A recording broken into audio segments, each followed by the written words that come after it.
Welcome to our last fabulous Friday edition of the Todd Veinotte Show for 2025. I'm Dan Aalders, in for Todd, and I'm glad you're able to spend a few minutes with us as we get you set up for what is probably going to be a very busy weekend for many, as this is the last one before the big day, right?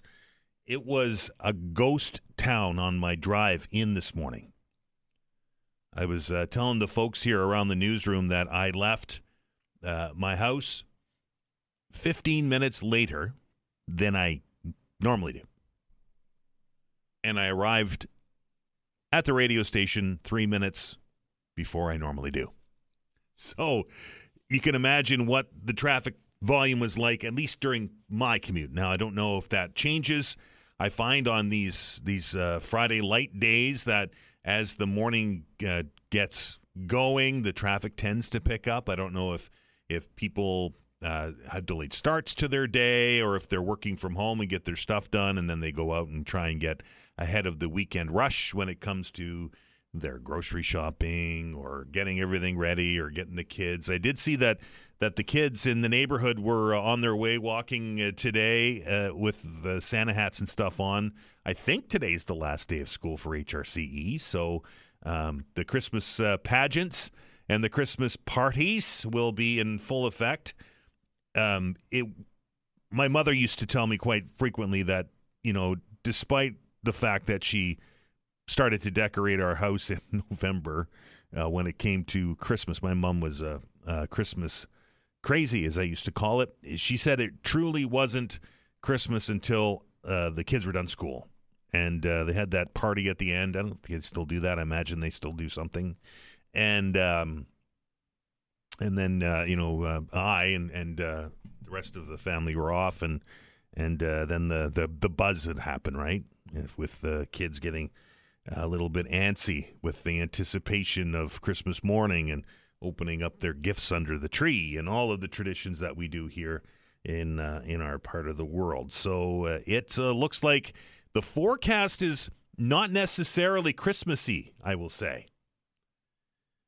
Today, was a few blue spots in the sky when I was coming in. That appears to have disappeared now, and I'm looking out over the Halifax harbor, and it has a little bit of a haze looking in towards Dartmouth and over to Eastern Passage. So it looks like there's a little bit of fog that's rolling in, and that would make sense given the temperatures that we're expecting to see out there. Was up early this morning before coming in, and it was already 5 degrees. So it was not a December-like feel, particularly what we've experienced earlier this month with the weather. But the bad news is, the good news of this is that we're going to see some afternoon cloud this afternoon and then some showers. It's going to hit 13 degrees today.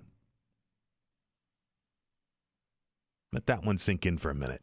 13 degrees. The bad news is 15 to 30 millimeters, according to our meteorologist Allister Aalders, on the way.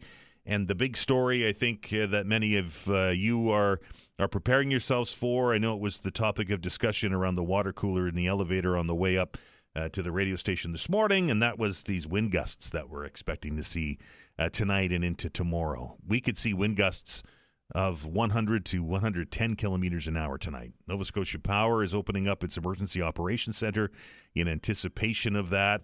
And as much as we can hope, and as much as we can cross our fingers, and as much as we can get together and collectively use the power of positive thinking, I think with a 100 to 110 kilometer an hour wind, we're likely going to see some power interruptions tonight. I hope not. I hope the lights stay on for everybody. But with winds like that, I'm going to suggest that we're likely going to see some power interruptions. So we prepared the house last night, dug out the flashlights because you never know, right? And it's the darkest time of the year. In fact, equinox is on Sunday. That, of course, is the longest night of the year.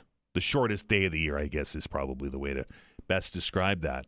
And I know that these lack of daylight hours, this lack of sunlight, this lack of vitamin D has an effect on people. What do they call it? Seasonal affective disorder, SAD. And people have the supplements, and people have the happy lamps, the vitamin D lamps, and that is why, is because we're into the darkest time of the year. And of course, the good news on the side of that, on a positive tone, is that on Monday, the days will start getting longer. It's by seconds, if that, to start, because it starts very slowly to make the reversal. But nonetheless, it is going to happen. And we start to work towards more sunlight through the day, more light in the morning, and we start the slow build towards the other solstice in the summer, and that, of course, is the longest day of the year. So that's all going to happen this weekend. Somebody just called me a dummy because I called it solstice or equinox. It's solstice. However you call it. You know what I'm talking about. Anyway, longest night of the year is this Sunday. What else is happening out there? Oh, well, boy. The premier is still at the center of this controversy surrounding his allegation of fentanyl-laced cannabis. All the media picking that story up, of course, and I think the premier facing more and more questions with regards to that. Little bit of clarification from the mayor's office yesterday. I think I was reading it in Saltwire and CBC, or maybe in both, that the mayor, or the premier, said that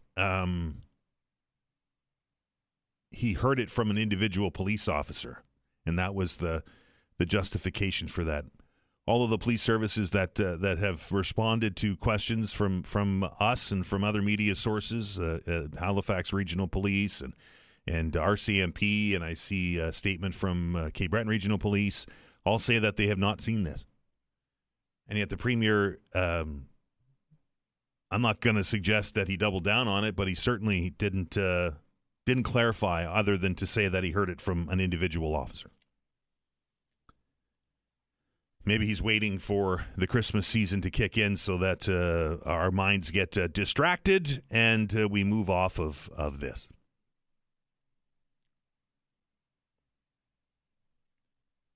We'll wait and see, I guess. We'll have a special guest here on the program today. It is a fabulous Friday, of course, and the regular lineup of our guests will be here. Tim's going to join us very shortly. We're going to take a look back at the year that was in Ottawa. We're going to have Allister in to give us the very latest on the weekend forecast and this storm that is coming through, and what we can expect when it comes to winds. He'll be joining us in hour number 3. Cecil will be here as well to go over that. What a game last night in the NFL. The Seattle Seahawks coming out on top over the LA Rams, and some controversy with that. I'm going to dig into this backwards pass, fumble, whatever it was. Anyway, Cecil will be joining us to talk to us about that, and of course the big all the reviews of the play on the ice. Anyway, at Scotiabank Center when the Professional Women's Hockey League Association was here earlier this week, I've seen nothing but positive reviews from it. Some concerns were aired here on the show yesterday about the facility and the tight seating and some of the washroom issues and prices at the concession stands, but by and large, and obviously there's going to be some people that didn't like it, but most of the people that I've spoken to and that I've read have said that the game was pretty outstanding. So we'll talk to Cecil about that as well. Also, our special guest today is going to join us here in about 20 minutes' time, and that will be the mayor of HRM. Andy Fillmore is going to pop by the show, and he's going to join us for about 30 minutes to go over the year that was there. Lots to talk to the mayor about. We can talk about the budget. We can talk about Halifax Water. We can talk about the Khyber, which is again back in the news. We can talk about development fees, and so on and so forth. So I hope that you can stick around here for our conversation with Mayor Fillmore. That's going to happen right after the news here at the bottom of the hour. We also are going to open up the telephone lines at 11 o'clock, which we do traditionally here for the Friday Free-for-All. Often imitated, never duplicated. And I'm looking forward to your conversations today. We had a good debate yesterday. Lots of a wide range of discussions. We talked a little bit about vaccines, and we listened to opinions on both sides of that debate. We also, of course, went to the grocery store, and I did that yesterday after work. And as has been tradition, when I go to the grocery store, I leave there mad. It's every day now. Every time I go. And I guess maybe I'm going to have to learn to live with the prices that are at the grocery store these days because, like, holy smokes, $24 for a can of coffee. You got to be kidding me. Anyway, still haven't made the decision on if it's going to be turkey or ham. Somebody suggested yesterday that I look at Cornish game hens. I did that yesterday. That's into the mix now. But I haven't gone over the sale flyers yet. So we'll take a look to see what is going to happen there. I'm certainly open to your suggestions for a cost-effective Christmas dinner, as I know many of you out there are looking at different ways to save this holiday season, as those cost pressures are all over us.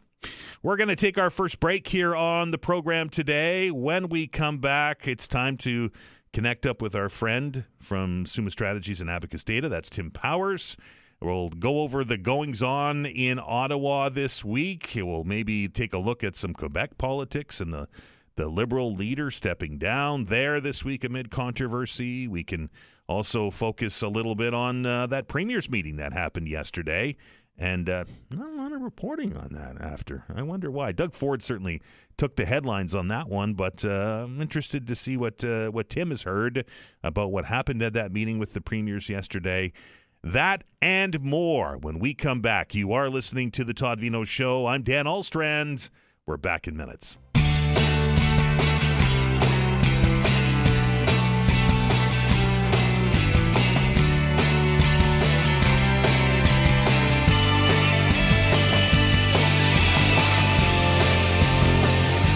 Before we get to our next guest, I will and have been proven to have been wrong and will apologize for the use of my terminology for equinox. I was misinformed. Equinox is when day and nights are equal, which kind of makes sense. And solstice is when we have what we're going to experience on Sunday, which was either depending on the season, of course, when one function of our clock cycle, be it day, be it night, is longest over the other. So for those of you that emailed me, I apologize and have since corrected the record. Tim, I keep telling the world that I have some of the smartest listeners in the world out there. When I make a mistake, boy, are they quick to jump on it. That is true, isn't it? That's what happens to all of us. But there you go. That's why we love our audiences. Right, Dan? Absolutely. Tim, did you watch the football game last night, and did you see that that backwards pass bumble end that everybody's talking about this morning? No, because I was watching I went to the Sens-Pens game and watched a couple of Nova Scotians battle it out, Drake Batherson and Sidney Crosby. And Dan, as you may know, the Sens won 4-0. So Sid didn't get to tie Mario Lemieux last night, but there were a ton, as there always is when Crosby comes anywhere, a ton of Pens jerseys in the crowd, a ton of Nova Scotians and Newfoundlanders. And so I was very familiar and comfortable with all the accents and F-bombs I was hearing last night at the Canadian Tire Centre. It's kind of a thing at Canadian Tire Centre when a team comes to town that they dominate the jerseys in the rink, isn't it? Oh, it was really funny. So my son likes to get there so we can watch a warm-up and, maybe get lucky and you get a puck. So we got in and were just in time to catch the warm-up. But we were at the Sens, and it was hilarious at the Penguins. And like people 4 or 5 person deep at the glass. There probably were more visible Pens shirts there yesterday because I was listening to the people behind me because it's a good Atlantic thing to do is eavesdrop. And the bunch of the guys behind me, they were following the Pens down to Montreal. So, they kind of do the two or three game set this time of year when Sydney comes to town. Of course, the next big one we got coming here is McKinnon in January. And I know there's a bunch, again, of Atlantic Canadians going out to watch him play. So there you go, helping the Ontario economy and the NHL one puck at a time. Well, somebody has to cheer for Ottawa, right? Oh, that's true. That's true. That's all right. You live here. I suppose I should do it from time to time. From time to time. Tim, we're getting to the end of the year. Of course, government is away on its winter slumber, I'll call it. And, things tend to slow down a little bit. But, of course, when the President of the United States talks and the administration talks, Canadians start to take notice, particularly when it comes to Kuzma this year. President Trump and his administration not kind of mincing words when it comes to what needs to happen. And there's some serious discussions that will need to happen over some big things like internet and supply management for milk and those kind of things. Yeah, I mean, some of those, the dairy has been a consistent one. When Kuzma was last done, that the Americans had the same positioning, but nothing ever changed there. Now, there are a few Canadians who wouldn't mind some change either, mind you, but so the pre-positioning is beginning. I think the thing that's different this time, Dan, maybe you could have taken some of Trump's pre-positioning beforehand, but I mean, he's more erratic than he has been to date. I mean, today Venezuela is a bright, shiny bauble, and all their black oil under the ground that isn't too far under seems to be appealing to him. Tomorrow, who knows? Maybe we come back in the crosshairs. It's tough. I would not want to be on the Canadian negotiating team trying to figure out where the hell this is all going to go and how you carve out things and protect things that are in Canada's interest when the Kuzma review happens and the negotiations happen. We saw some polling this week as the year comes to an end, and I think it was Main Street's poll that came out earlier this week showing that Pierre Poilievre has pulled in front of Mark Carney by a single point. Yeah, they're kind of, they go back and forth, 41-40, 42-41. So despite all of his troubles, Pierre Poilievre, at least the Conservatives are holding their own. I mean, the challenge for Mr. Poilievre is not that number, it's the personal number. And it continues to be extremely negative when compared to Mark Carney, who's extremely positive. What does that mean? Well, that's an indicator of vulnerability. Now, Mark Carney's numbers aren't going to stay this high, likely, as the year goes forward, but Mr. Poilievre does still have, beyond the people who love him, and they love him a lot, there's a whole core of people who are big fans of Poilievre. There are others with whom he needs to do some work, because the challenge I think the Conservatives have, Dan, is to assume, you'll have similar circumstances, election circumstances to next time. Will the NDP get stronger, which could actually help the Conservatives, or will there be some slip in the aspects of the Conservative coalition? All of that to be figured out. But what a difference a year makes, because this time last year, many, before Justin Trudeau had actually officially resigned, polls showed Pierre on his way to a massive majority. So it is a wild game, that politics. Massive majority to a slim minority, and which could flip before the calendar does. If you listen to some of the Liberal pundits out there, that there are several Conservatives that are now considering switching teams, like we've seen a couple of times here in the fall. It's like happy hour at the Liquor Dome. You go to the bar and God knows what happens. You could be on the other side of the bar. You might have a beer bottle whipped out your head. That's happened to me down there a long time ago. But yeah, certainly there is a courting going on.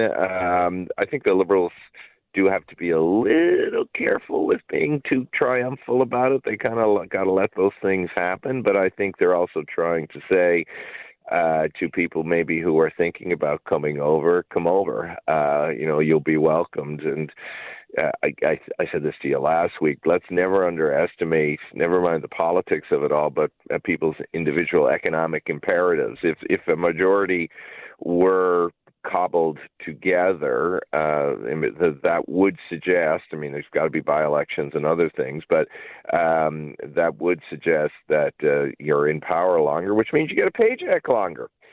So that is not something to be dismissed as a motivating factor for people. Are we going to see a by-election, a series of by-elections here in the first bit of 26? We know that Chrystia Freeland's got a new job. She hasn't officially resigned. So I was talking to somebody about this yesterday. When do they start? Because Jonathan Wilkinson, former energy minister in BC, Bill Blair, former Trudeau minister, former police chief in Toronto, all of these people, Stephen Guilbeault, you have to imagine at some point they will all officially want to resign, so then there's a 6-month countdown clock. So I think they'll rag the puck on the resignations and probably look to, have two sets of by-elections or maybe one super by-election day later in the spring or early summer. The interim NDP leader, Don Davies, a couple of quotes into the media the last couple of days and said that party had lost touch with their voters' priorities. That leadership race continues and is getting zero publicity. Well, didn't you have Heather Forsyth on? I mean, she was on VOCM and on our station. Yeah, look, I think it's so tough for the NDP beyond, their hardcore to get people engaged. And they need to keep their hardcore engaged, but they also need somebody to get put in on a permanent basis who can find a way to try and open up some space beyond the hardcore. But it's a bit like when the late Alexa McDonough, of course, was running the party, and she came in after 93, and the Conservatives have been wiped out, and the NDP lost official opposition status. It took a bit of time for them to come back. And they're choosing that leader in March, so the convention's not that far away. No, not that far away. And again, it's just, if you're the NDP, you don't have official party status, you're, trying to make news behind Trump, Carney, and Poilievre. Good luck. Hard to do. What is Christmas going to look like in the Powers household this year? Oh, it's hockey tournament, the Big Bell Capital Cup here in Ottawa. We got that going on, playing a team from Hong Kong in an exhibition game, take in the World Juniors, and start the ritualized trashing of Todd and all the teams that he supports as they flame out. The Jets flamed out a long time ago. We're ahead of the curve on that one. He doesn't know. Don't tell him. Okay, sorry. All right, Tim. Well, I appreciate it, sir, and I know things in Ottawa are slowing down, but they never come to a stop. And of course, if anything happens, we'll reach out.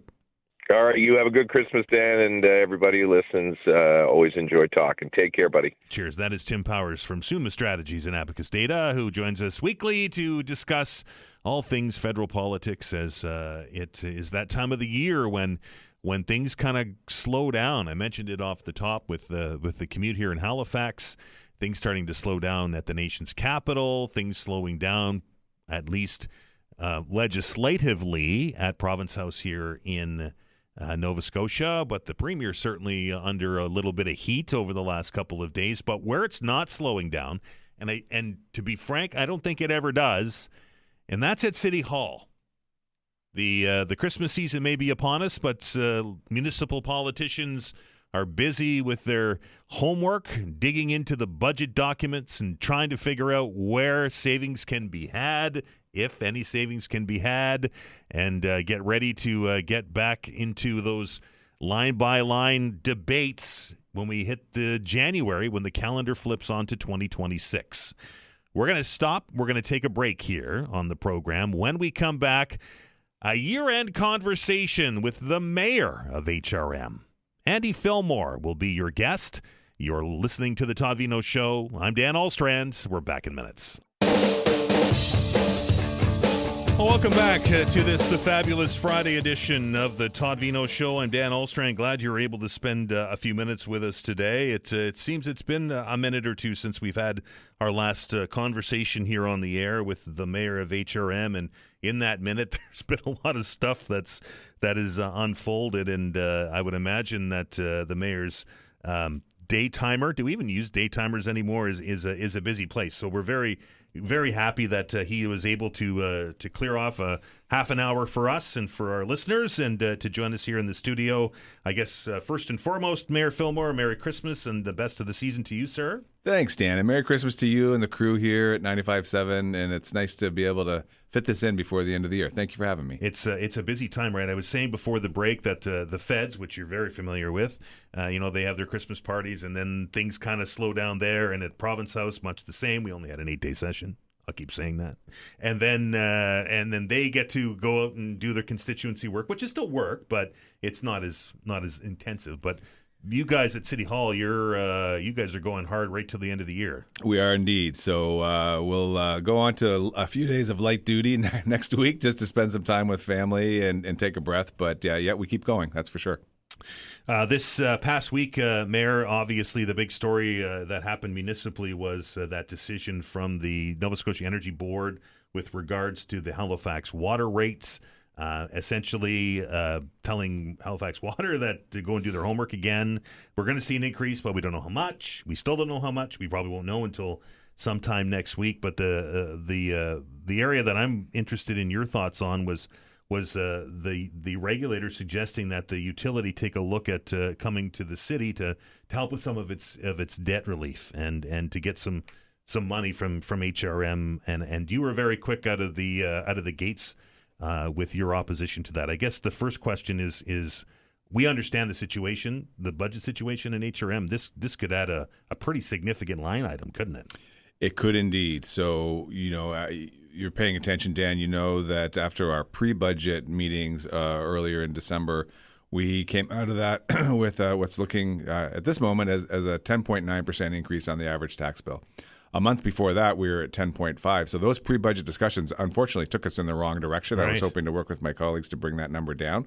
But that's just pre-budget. We'll get into the real work in the new year, and I will go at it hammer and tong to bring that number down. However, so let's get back to the Halifax Water. If the utility is going to turn to HRM for relief for their debt that is part of their ongoing deficit, that will have a direct impact on our tax rate. And further, it means that people in HRM, taxpayers in HRM, who may not even draw service from Halifax Water, will be asked to pay for Halifax Water's debt. So this is of grave concern, and that is why I have asked both the municipal and the provincial auditor general to undertake a governance review, a hard look at financial practices, a good look at capital planning practices to understand what is going on at Halifax Water. And we would need that information before we could make any decisions or even have a conversation, I think, about helping them out with their debt. So is it fair to say that obviously you and I would imagine the majority of council are opposed to this, but the door is still open to take a look at it once this auditor's general review happens?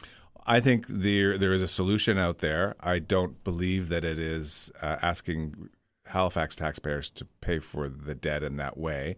I think the solution probably has more to do with governance model at Halifax Water. It has to do with borrowing habits and what might be possible to leverage debt to over the longer term to reduce rate shock.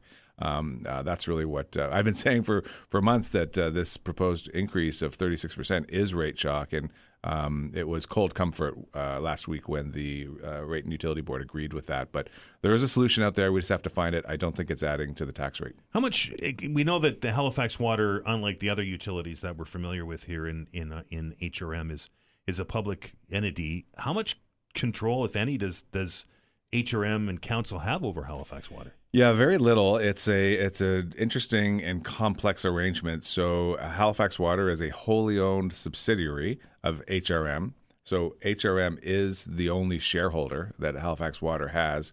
However, they have a board. The board is responsible for the day-to-day running of the operation. They make all the decisions on capital and operating expenses. And further, they are regulated, Halifax Water is regulated by the Provincial Rate and Utility Board, and only the Rate and Utility Board can set rates. So they've got a lot of lines of force acting on them, and I will give it to them that it is a complex environment to operate in. They have a tough job. But we rely on Halifax Water to provide the infrastructure and support for all of the housing that we have to build, all of the growth. We rely on them to replace the aging infrastructure. We rely on their infrastructure to support our economic development goals in the region. We rely on their infrastructure to make sure that we have adequate water supply for public health and safety, that is clean drinking water and fire suppression for sprinkler systems and so forth. They're critical, and right now they're not able to keep up with the demand, and increasingly Halifax Water is becoming the pinch point in our ability to build the homes we need to build. So this is the audit will help us to understand how we can do better. And as I understand it, that board that you were referring to that administers Halifax Water has some council representation on the board, correct? Yeah, there are 4 councillors that sit on the board, and they work very hard to help to run the utility and to share information back with HRM. But I think there is a bigger question here. Is that the right model? Is an arm's length model the right model? Should the board be populated with engineers and financial planners rather than councillors and people who may not necessarily have a direct understanding of how to run a complex utility in the 21st century? I think that's a valid question. Is that part of the scope, at least you hope, that will be included in these auditors' general reports? Yes, that would fall under the governance review section, I would say. Any idea on a time frame for that? I know that the city's auditor has said that they're looking at the scope and those kind of things, but obviously time's of the essence here because we're in budgeting right now. Yeah, I really want to move quickly with this. The Municipal Auditor General came back with an initial reflection on an April date to float some suggestions on how the review might be undertaken. That seems like a long way away to me. I had a much more timely response, a response from the Provincial Auditor General that recognized the urgency a little bit more. So I was very pleased to see that. But I'll work with both of those offices to get something going quickly. Sticking with the budget, Mayor Fillmore here is our guest today. Speaking with the budget, I saw some quotes today. I know there's been some discussion looking at different ways to increase revenue outside of taxes, and development fees are one of them. The executive officer of the Home Builders Association here in Nova Scotia calling that irresponsible governance to raise the fees because that would directly get impacted back on the people who are buying the properties or will be renting the properties. Your thoughts on it being labeled as irresponsible? Yeah, look, it's there are multiple. There is room for multiple perspectives on this in this conversation. That's a very important perspective. Certainly, any increase in user fees, or I beg your pardon, any increase in development fees or permit fees goes directly onto the rent or the mortgage at the end of the day. That's just the way that the business is, and we don't want to be raising the cost of living for people. Balancing that perspective is that we do have to build a tremendous amount of infrastructure, including with Halifax Water. We have to replace a tremendous amount of aging infrastructure, and it is beyond our financial means as a municipality to do all the work that needs to be done. So this brings us to the diversification of revenue question, and we're very lucky because the federal government has announced very generous and substantial funding programs for municipal infrastructure. I've had a meeting with the Canada Infrastructure Bank very recently about how they're going to help us to fund our bus rapid transit system, for example, and their willingness to help fund Halifax Water and relieve some of the rate pressure that they're feeling. So I'm very optimistic about all of that. But Dan, if I could, like the one thing I want to convey here is that the federal government has some pretty outsized ambitions for Halifax under the new regime of investment in national defense and meeting our NATO commitments. This is going to mean more families living here, more businesses gathering around here. It's very likely going to mean that we're going to be doing the submarine in-service support in Halifax Harbor. That's going to be like the Irving shipbuilding impact all over again. So we are growing at a rate that outpaces the national average. We'll continue to be the fastest growing city in the country. And that means we have sort of like an exceptional need for support for the infrastructure that will support those ambitions that the federal government has for us. And that's the case I'm making to the federal government right now. We heard last weekend, on a Sunday of all days, that they're looking at building or starting a project to build affordable housing down in Shannon Park. Your thoughts, A, on the housing, and B, the city's portion of that when it comes to the things that we're just discussing, infrastructure, busing, those kind of things. Yeah, so we have to acknowledge, long time coming. Right. Really glad it's here. So we had a wonderful announcement on Sunday morning with the Federal Minister of Housing. Gregor Robertson is his name, a past mayor of Vancouver, by the way, for 10 years. So we had really good chats about municipal infrastructure and housing. That is a 930-unit phase of multi-phases at Shannon Park. But what the great news there is 300 of those units will be public, supportive, and transitional housing. So that's deeply affordable. Another 250 units at 40% below market. That's very affordable. Yes. And the remaining, I think it's 380 at market. So by far, the majority of the units being built there are affordable. And that's possible because of this partnership with the federal government, but also this new way of working that we have, this revived relationship with the provincial government. And they actually are the primary funders for that project. Infrastructure, obviously, as I understand it, the development itself is Canada Lands and the roads and those kind of things, but the connections to is something that HRM will have to support. Am I correct? Yeah, we'll have a role to play there, and we'll have a role to play to keep things affordable in reducing or waiving some of the permitting fees. And there may be some other grants we can look at. There might be some tax relief, some real estate property tax relief. So this does open the question that the person you referenced a moment ago. What was the word that they said about irresponsible? Yeah, on the development fees. So we do have to find a balance. I think it's going to be an easy argument to make to the council that in exchange for that many affordable units, taking a modest haircut on some development fees serves the greater good in a very important way. Now, we do have to be careful about this. Can't become a habit. We can't open a wound that we're going to bleed out of and create financial hardship for the municipality. But a project of this size with the kind of limited cost to HRM relative to the benefit it provides for those giving those hundreds and hundreds and hundreds of deeply affordable units is worth the money. We're going to stop and take our first break here with the mayor. He's going to stick around and be with us right here till the top of the clock. I hope you can stick around and listen to our conversation. A year in review with Mayor Andy Fillmore when we come back.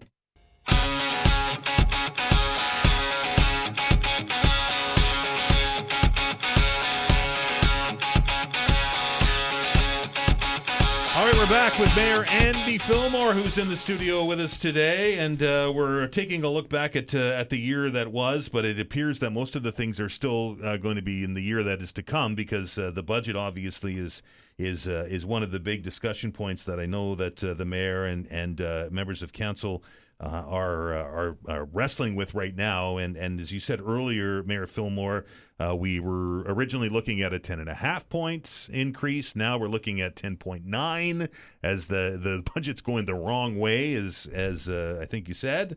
There's going to have to be some decisions made here when we get back to work on this budget in January that must be just awful decisions to make, because it's going to impact some of the things that Haligonians either have enjoyed in the past or would like to see in the future. Yeah, you and I were talking at the break about how every year councillors say to one another, "Oh, it's going to be another tough budget." Well, this particular year, it really is tougher than most of the councillors and much of the staff has ever experienced before. We're in a new fiscal reality for this year, and we're seeing the federal government, the provincial government, households, businesses, everybody tighten their belt. And for us to be sitting at a 10.9% increase on the average tax bill is, I think, not paying attention to what's going on. So there is going to be some tough work ahead. A couple of the ways we can deal with this is I've asked the staff to come back with a budget with a delineation between core services and those other things that we like to do or have gotten in the habit of doing, but that may not necessarily be the core service delivery that HRM residents expect and need. That will help us, I think, to make some of those decisions. I'm also setting a tone that this needs to be a fix-it-first budget. We want to make sure that the assets and infrastructure, whether that's a rec hall or a pipe in the ground, are in good condition and not going to fail before we go buying more new, expensive-to-maintain infrastructure. That's a second thing. And the third thing is, we've had some pretty fat times in HRM over the last decade or so, and we've become kind of accustomed to, I might call them rich capital projects. And I think that we're at a point now where we're going to have to focus on the capital projects at the level of investment that gets us what we need without the gold frills around the outside of it. So those are some ideas about containing those costs. You mentioned fix it first, and the first thing that comes to my mind is just down the street here, and that is the Halifax Forum. We had councillors here on Monday saying that they had a recent tour of it, and that it's in a state of repairs, to say the least. But we're talking some numbers as high as $100 million to do a refurb on that. Your thoughts, Mayor Fillmore, on the Halifax Forum and the ice surfaces we know are needed, but do we get enough juice for the squeeze, I guess is the way to describe that. Yeah, look, this is going to be a tough conversation at the council. It has been historically a tough conversation, and if I were to be very candid about it, which I have been with my colleagues, I think that colleagues around the council table, I think that we are where we are today with the forum because of years of half decisions without making real decisions about what the fundamental intention here is. The figure you mentioned is conservative for a couple of sheets of ice up there on that site. I'm hearing from people who build rinks for a living that you can build a 4-pad for $50 million. Dalhousie just built a single pad for $38 million. So for us to be talking well over $100 million for 2 pads, that is absolutely not good value for HRM taxpayers, and there's a better way to do it, and that will be the conversation in the budget. Does it muddy the waters at all that building is listed and it's a historic site?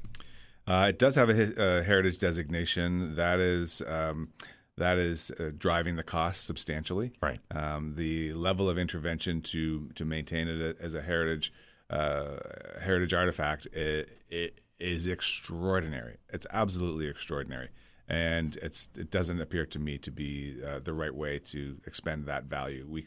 The value of that site becomes many times what it is.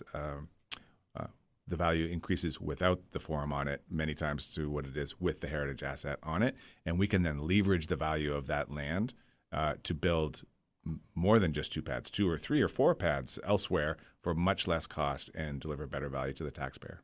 Speaking of heritage designations and historical buildings, the Khyber building back in the news this week, and I know and I appreciate that some of that discussion has happened in camera, and you have to be very careful with what you say, but the reporting on it is suggesting that the group that has been working to save the Khyber building has received word that the city is going to take that building back. Can you confirm that, Mayor? And what can you tell me about it? Well, yeah, the in-camera report upon which council made their decision to initiate the buyback has been made public. I asked that it be made public right after the in-camera session, and that happened a couple of days ago. And that tells the story. I mean, I have the highest regard for that hardworking group of visionaries that are trying to get the Khyber art space back to what it used to be, and even better, going beyond that with some other community services. They've worked so hard, and when I was MP, I did help them get a bunch of federal funding to advance the cause. But as the report states, there's just no evidence that it's going anywhere, and the cost of holding on to that building without any revenues is, again, in this environment, this financial environment we're in, really left the council with no choice but to make this case. We'll see what happens. So it'll go to the open market, and if I had a wish for this Christmas for the Khyber Art Space, it's that whoever the new owner would be willing to sit with the Khyber Art Space folks and hammer out a way for them to continue their presence in that building. The group behind it said that that they were a little bit awestruck that this happened, and that all of their work that they've been putting into this now is essentially gone for naught. What's your response to them? It is hard. These are the fiscal realities of the times we're in. There just is no money there. They've had, unfortunately, a fairly serious difficulty in raising money for themselves, raising money from other orders of government. There just doesn't seem to be any there, and there's no prospect for it that we can see. So this put us in the decision that we're in, and difficult as it is, it's the right one for the average taxpayer. By putting that into the open market, is there a danger that, again, a listed building, but that it will no longer become a community or a public space? Look, you never know. Private property is private property, but I do know that there are private property investors in Halifax who specialize in heritage buildings and making them shine again. And my part of the wish I just shared would be that one of those property owners is the future owner and would find a way to make it shine again and include the Khyber Arts folks in it. We got about a minute left. What does Christmas look like this year at Mayor Fillmore's house? Oh, listen, I finished building my front deck a few weeks ago, and there's a Christmas tree on it, so it's literally looking like Christmas. I was happy to get that up there. My daughter is home from university. We're going to be hanging out and spending Christmas together. I can't wait, and we'll get the turkey cooked and the tree trimmed and all those good things. So it's turkey. It's not ham. It's turkey at your house. Christmas is turkey. Easter is ham. Come on, Dan. Do you cook it yourself? Do you put it in the oven yourself? Oh yeah. Really? I'll brine it, and I brine it that, with some hot chilies to give it a little bit of a zing, and that goes over well. You should publish that recipe. Not a bad idea. All right, Mayor Fillmore, thank you very much. I know you're busy. Merry Christmas to you and to your family, and we look forward to more chats in 2026. Thanks, Dan. Merry Christmas to you and your listeners, and we'll talk soon. That is Mayor Andy Fillmore, who is, of course, getting ready to brine his turkey. He cooks it himself, folks. There you go. Going to stop and take a break. When we come back, open hour at 902-405-6000, 1-877-801-8255. We're back after the news.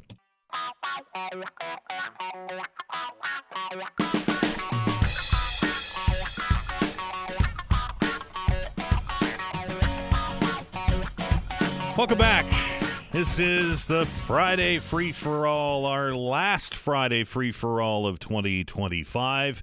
Your opportunity to join the conversation and lead the discussion today. You can talk about whatever it is on your mind. I know you can do that every day, but today I try to keep my comments to a minimum, unless, of course, they're warranted. And we try to get to as many people as we can and get into the weekend with getting some stuff off your chest. It's kind of like being therapeutic, right? Just a very quick note before we get moving forward here. The show will be on Monday. We're here Monday, Tuesday, and Wednesday next week. And then we're going to do our special Christmas Eve edition of the Todd Veinotte Show. And Vanessa has a bunch of surprises lined up for that show, now that I'm putting the pressure on her. And we're going to have some special guests. We're going to have a little bit of fun, maybe some eggnog, maybe some cookies, and maybe a visit from somebody that everybody's looking forward to seeing next week. So make sure that you stick around, and I encourage you that if you're off for those days and you have a house full, perhaps of the little ones that might be driving you bonkers by then, which can happen.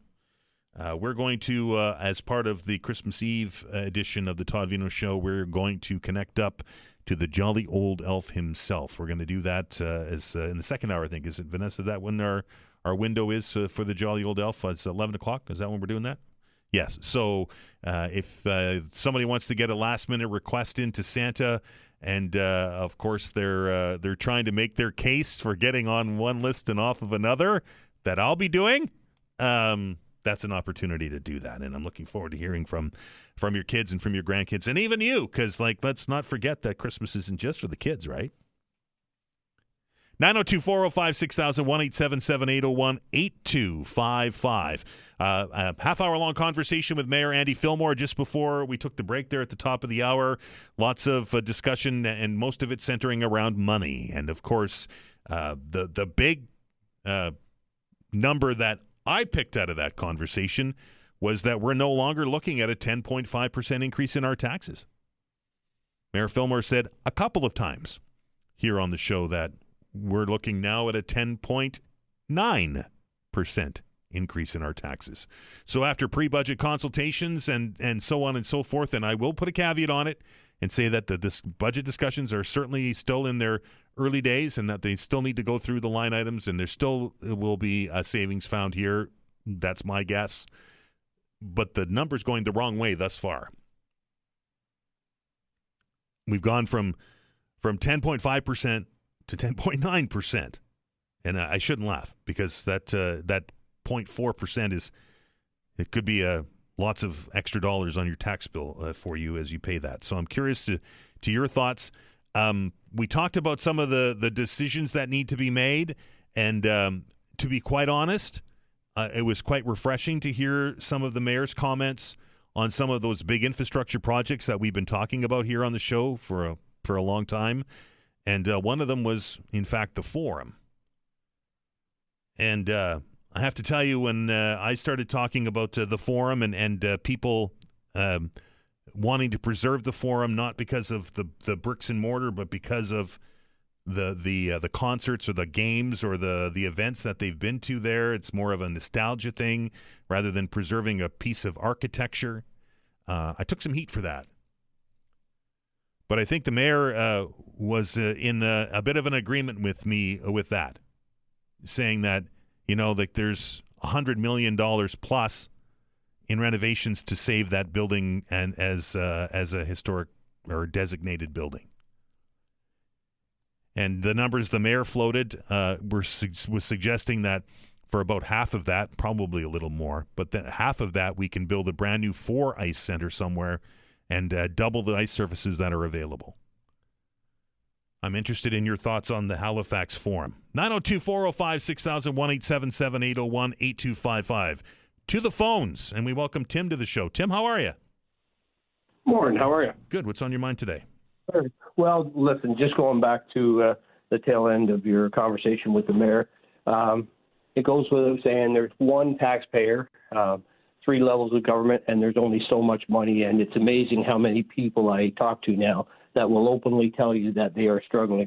And at some point, you have to decide what your needs and wants are, and I'm not sure if the municipal, provincial, or federal governments get it, but here we are, Lord announced yesterday another $65 million in debt. That's going to catch up to us if it hasn't already. And at some point, there's, as I said, if you and I aren't paying for it, kids are paying for it, their kids are going to be paying for it. And what type of infrastructure are we going to be leaving? And I have all the time in the world if these people come on and define what our needs and wants are, but you can't have everything for everyone or you become nothing. I think a lot of people, Tim, and I agree, Tim, 100% agree with you. And I think, to your point, that people are saying that they're struggling. I hear that too. I hear it every day. And I think that people understand. I think that this time around, with this budget process, the conversation feels to me like it's been different in the community, and people understand that we're in a bad spot, and how we got here, that's up for a debate. But the rubber's on the road right now, right? And I think people will understand that when council has to make these difficult decisions. Well, I'd like to believe you, but I don't know if I can, because, towards the tail end of your conversation with the mayor, went from 10.5 to 10.9. He sort of threw previous council, some of which are currently on council, under the bus for irresponsible decisions. But at some point, these people are still there. And if they weren't responsible for the decisions then, what makes us believe they're going to be responsible now? And, be it provincial or federal, I'll go back to saying that there's only one taxpayer. That's you and I and many others. You got it. Debt is debt, and if you don't pay it off, it continues to accumulate, and at some point it's going to catch up to all of us if it hasn't already. And that's a hell of a way for people to have a reality check, because I'm just not sure where it's all going to end or if it's going to end, but I'd be interested to see if somebody has a plan what it is. Great call, Tim. I appreciate it. Cheers. Merry Christmas. Same to you. 902-405-6000, 1-877-801-8255. I told the mayor on the air, I told him off the air that I don't envy him, and I don't envy council for having to make these decisions. I really do. Some of the decisions that I believe need to be made are not going to sit well politically. I think that some of the decisions that are going to be required for this tax rate to come down to a point where it's a little easier. I'm not going to suggest it's going to get to zero. I think anybody that suggests it's going to get to zero, I'd like to see their numbers. I really don't think it's happening this time. But some of the decisions to get that number down to 5 or 6 or whatever percent we're going to get at, some of those decisions aren't going to be popular. And I'm going to suggest that some of those decisions may even cost some on council their jobs next time around. So if you look at the numbers, when HRM put out their budget book, if you look at their budget estimates, you can look at the numbers, and it's not any better from here. Projections, I think, for next year is 8%. That's the starting point, and then we're back to double digits for years 3 and 4. So this is not a one-off, folks. And some of the decisions that have to be made to get those budget numbers into order are going to cost people politically. And I think that's from a political perspective, as a politician, that would be a tough decision to make, knowing that if you make that decision, you're going to lose your job. But I think that's where we're at. 902-405-6000, 1-877-801-8255. Friday Free for All continues after the break.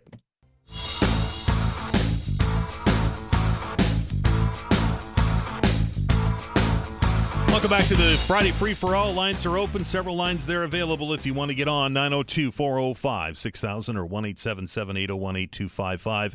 Very quickly, an email before we get back to the phone lines. It comes to us from Rob, and it reads, wow, it's a bit jarring but delightful to hear a politician make so much sense. The mayor's comments about the overspending on the forum, on looking to maintaining existing infrastructure rather than building more, and generally on the need for fiscal restraint is dripping with common sense. I can only hope that council is listening. And that comes to us from Rob. 902-405-6000, 1-877-801-8255. Hello, Greg. Hello. Can you hear me? I can. Loud and clear, sir. What's on your mind? Okay, perfect. Just wanted to touch a little bit of base about, number one, unfortunately, our mayor really has his hands tied the way our council is set up. I mean, I think our mayor needed special powers to be able to make some decisions. But on the form thing, my question is, have they told us exactly how much of a deficit they expect to run with the current budget? How much of a deficit for the budget for the city? Yes. Yeah, it's 10.9%, so it's like 80 some odd million. And then the forum alone is a $100 million project, right? Correct? But that wouldn't be over one budget cycle. That would be over a couple of. But yes, you're correct. I know, but then I think we all know that $100 million is probably going to turn into 150 or two, like any of these large projects. For sure. Just keep getting more expensive and more expensive.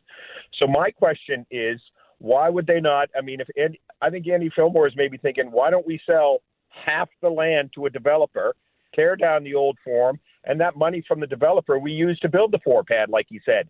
So then you're not even spending $50 million for a new four-pad. You're making that from the sale of the land. So it's a neutral on our budget. It certainly is a valuable piece of property, that's for sure. Yeah, I mean, developers would salivate to get at that, and even half of it, because then they can, again, so much of it is just, unfortunately, doesn't make common sense that we're not a wealthy city. And they just keep coming back for more taxes, and it's for skateboard parks and rinks, which rinks are important. But to try and save that old forum, it's just not feasible. I'm sure that $100 million is going to turn into 150 or 200 million by the time they're done. And the mayor, to his credit, said that the $100 million estimate is on the light side of things. So you're probably right. Yeah, for sure. So again, I have great frustration with this council.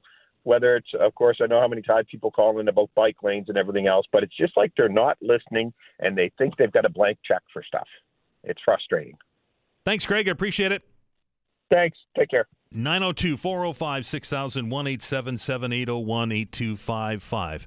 I think, and the mayor alluded to it, that we've had a fairly good go lately when it comes to our finances here in HRM. There's has been 0% increases in tax rates for several years, and we saw that the city was, I'm not going to say it was flush with cash, because I don't think a city ever really is, but we were in better financial situation than we are now, right? And now the chickens have come home to roost, and this is going to be one of those decisions. At the end of the day, if we were able to save the forum, if we were able to renovate the Forum, and if we were in a different financial situation, I think that would be much easier for people to swallow these days. But we're not. In fact, as the mayor told us during the pre-budget, and I shouldn't laugh because it's not funny, but during the pre-budget consultations that we've had here over the last month, instead of the number going down, which is what most of us are hoping for, it went up. We went from 10.5% to 10.9%. So when city staff come back with this new outlook that the mayor described for us here when he was in the studio half an hour ago, like, where are the cuts going to come? If we are going to hang on to projects that are nice to haves. I know that many of you have called the show and talked about the need to have versus the nice to have. And hey, I get the Halifax Forum is a historic building. I get that it's designated. I get that there have been all kinds of wonderful events that have happened at that building, and I get it that it's rare to have two ice surfaces in that part of the city. I really do understand that. Plus the event space and the bingos and all of that stuff. Like I understand that. But can we afford it? And if we're looking for just the ice surfaces to save, if we need the space, and I know that those listening to us over at Hockey Nova Scotia will attest to the fact that ice is difficult to get, and I understand that. But if we could double the amount of ice that's available by eliminating that space and building a new four-pad, then that's a win, isn't it? 902-405-6000, 1-877-801-8255. Lines are wide open, folks. If you want to get in on the discussion, you can do so by dialing 902-405-6000 or 1-877-801-8255. This email comes to us from Tom, and it says, "Hey, Dan, the Forum has been a huge part of my life. All of it incredibly enjoyable. It kills me to say it, but if it's going to take $100 million to renovate the Forum, I'm sorry, but that's way too much money, and it has to go." That comes to us from Tom. 902-405-6000, 1-877-801-8255. That is the answer. We were talking earlier about budgeting for dinner, and maybe this is just a pet project of mine, and maybe I'm just a tightwad, but it's really bothering me this year, and it's that weekly visit to the grocery store. I find myself getting into the parking lot and stopping my vehicle and grabbing my shopping bags and walking there, and I can just start to feel, that feeling you get in your gut, like, oh, here we go again, right? So, and thanks to Cheryl, who sent us a bunch of some cost-effective ways to get things that we like. But at the end of the day, I mean, your family's budget is probably stretched as much as my family budget is, but I'm not excusing what's happening in the grocery store at all, but probably gonna just do what we always do because it's Christmas and it's that special time of the year. But it makes me feel like that the tradition of this is you always would put out the best for Christmas dinner, right? As I remember my grandmother telling me stories that people would save all year round to get enough money to put the Christmas table together. And it feels like we're going down that. And in 2025, almost 2026, it really is it's a shame that we have to do that. It was $24 for a can of coffee when I was at the grocery store yesterday. And not the expensive stuff. The regular sludge that I drink to keep the show going. So maybe our subscription costs to the Todd Veinotte Show are going to go up next year to keep Vanessa and I in coffee. Anyway, It's a tough time. The Friday free-for-all is going to continue. We're going to take a break for the news. It will continue on the other side. There's a couple people on the line. Stay there. We'll get to your calls right after the break. And for those of you on the fence, still some lines open, 902-405-6000, 1-877-801-8255. I've got to go fill up my coffee cup with that stuff that's probably going to cost more than gasoline soon. We're back in minutes.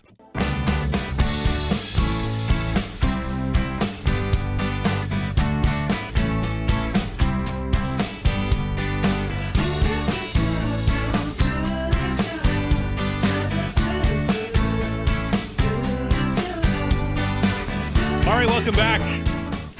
Friday Free for All continues. 902-405-6000, 1-877-801-8255. Let's go right to the phone lines and say hello to Chris.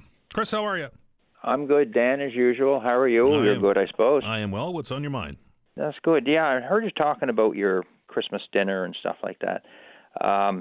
What we used to do, I grew up down in Shelburne County, not far from Barrington, and it was a tradition in our area. Of course, it's big lobster district down there. Right. Christmas Eve, we'd have a big lobster feed, which is something that we always look forward to as kids and stuff like that. Can't afford to do it too much here with the price of what it is, but down there it was a little different situation. Yeah, the prices are pretty light this year. That some of the fishermen are complaining that the shore price is pretty low. God, Dan, I grew up in the area. I got a lot of friends in the industry and people I've met over the years, of course. The fishermen always complain about the wharf price. It doesn't matter. It could be $15 a pound, and they're still going to complain about it. I guess relatively speaking, if you compare it to other years, it's up and down and what have you. But a lot of it's on demand, isn't it? When was the last time you bought lobster or I bought lobster? I buy lobster once a year, and that's going to be Wednesday night. There you go. So I mean, if you were buying it every week for a meal, the price would be a lot higher, wouldn't it? Because that would mean more than just you would be buying it more regularly, right? Right, for sure. So it's but anyway, your coffee thing about 20. I never thought about it too much, really, but I don't buy coffee like at Tim Hortons. I don't like Tim Hortons coffee. I find it too bitter because I just drink my coffee black. But $25 a can is not that bad of a price when you consider you're getting at least 100 cups out of it. Right, but it used to be $9 a can. Oh, yeah, I know it used to be. Yeah, but Dan, when I bought my house, property taxes were $2,000 a year too, and now they're almost $12,000. I hear you. So there you go. But it was interesting. A few things the mayor was saying on there. He's, there's times when he seems like he's really trying to help out the taxpayer, and other times it doesn't. I guess that's just the way politics is. But I listened to Rob Snow's show yesterday, and he had a lady on by the name of Rebecca Bly. She's president of the Alberta Municipalities Association. And I couldn't believe this, so I had to fact-check it. I just couldn't believe what she said. And this is astonishing when you compare it to Halifax. On average, Albertans pay approximately 1.4% of their household spending on municipal property taxes. That almost does seem like it feels wrong. Well, I'm looking at it here on the computer right now because I couldn't believe. I said I must have misheard what she said, and I checked it. I Googled it, checked it on the computer, and 1.4% of their household spending. Now, what she said was 1.4% of their income, but the computer says 1.4% of their household spending. That would mean our property taxes here in Halifax should be a hell of a lot less than what they are, because I don't know anybody that's spending any less than 5 or 6 or 7 or 8% or more in some cases of their household spending is going to fund the property tax bill. Yeah, I haven't done an exact calculation on mine, but I'll bet you of my household spending, I'll bet you 40% of what I spend to run to run my house goes to property taxes. Yeah, but it would be all your household spending included, wouldn't it? Be groceries and everything. That's what I'm saying. Okay, I heat my house with oil, right? So I pay Irving for that. I have my water bill. Yep. I have my insurance bill. Right. I have my light bill from good old Nova Scotia Power. Right. And we know theirs never goes down. Nova Scotia Profit, as it got called earlier this week. But yes. Nova Scotia Profit. Yeah, that's a good name for it. Well,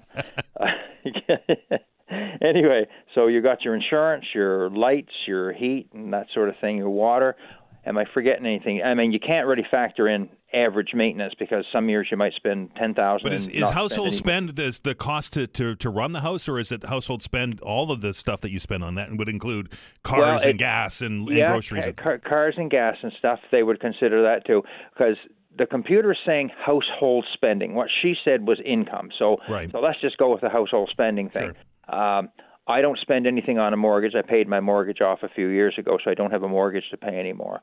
But 1.4%, like for example, if you were spending $50,000 a year to run your house, that includes gas, car payment, the whole thing, your property taxes in Alberta, by comparison, would be about $750.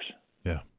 Wow. I mean, it maybe what our counselors and any of you are listening out there, you like to compare us to Denmark and Amsterdam and everywhere else in the world. If it benefits you to do that with your programs, why don't you contact some of these people, like maybe this lady, Rebecca Bly, out there, the Alberta Municipalities Association president. Find out how the heck is Alberta doing it.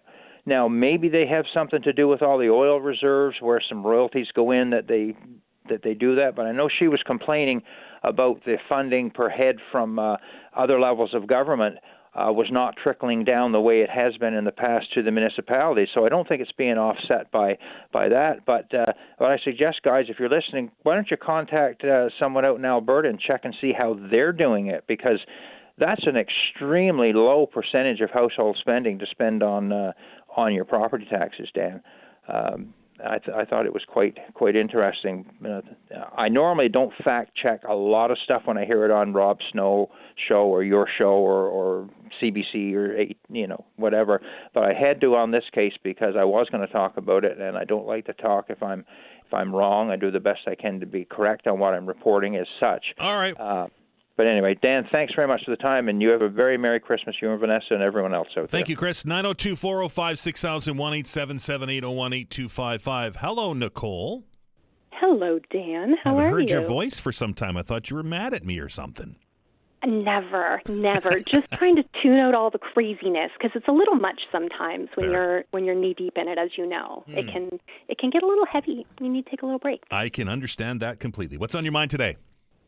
Well, I just wanted to bring something maybe to everyone's attention, and I wasn't going to call, but you had a caller earlier talking about when he was talking about the forum, and he was talking about selling land to be able to kind of create the equity to build the rinks, and that whatever.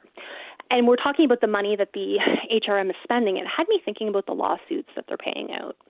And the reason I was thinking about the lawsuits is because as of yesterday, there was a petition that was started concerning Shuby Park, specifically the off-leash dog area. And the reason there's a petition going out is because there are a group of residents that live on Garshen Drive that apparently have filed a lawsuit against the HRM and are looking for injunctive relief to have that park shut down. And it's been an ongoing battle. Shut the park down completely?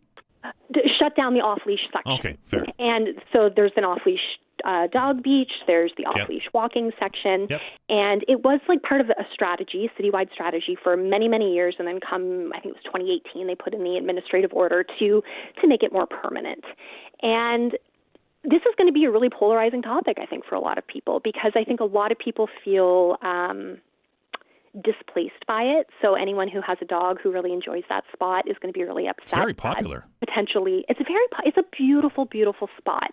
But I think we need hard dose of reality and just a little bit of personal accountability and responsibility in this conversation, which is why I wanted to initiate it with you, because there's the behavior of some of the residents on Garshen has been abhorrent over the past 15 years. There have been some serious incidents that have happened, and you can go through actually the news and read it time and time again. But I think the problem is that, again, people are just not taking accountability and responsibility for themselves. So the neighbors, rightfully so, are tired of hearing dogs barking on a beach between like 6 a.m. and 10 p.m. at night because dog owners, and I'm one of them, I've spent countless years in Shuby Park walking my dogs. But there are issues in that space that just because it's off leash doesn't mean that it's free range all the time. And you become familiar with the people that are there, and you kind of build a community and people become very comfortable with each other and you get comfortable with each other's dogs. But that's not the same for the entire public. And I think we have to be really sensitive to all sides of the story to try and come up with a solution for situations like this. And this is just a micro issue of like a macro problem that we seem to have in society where we can't just have a conversation with each other.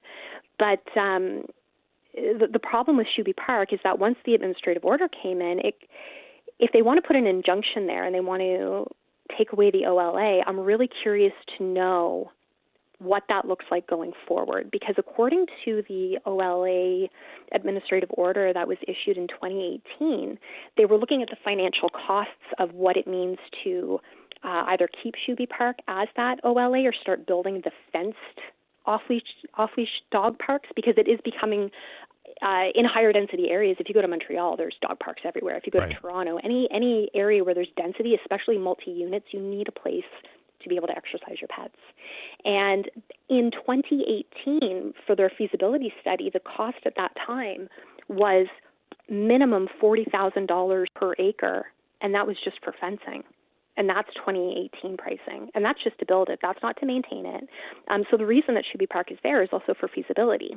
So all of this to say, going back to the mayor's comments, when we're looking at things like this and we're watching these disputes start to happen around community issues and we're dealing with lawsuits and injunctions, I'm really curious to know how the economics of this work out, because the OLA area, I think, is close to 10 acres.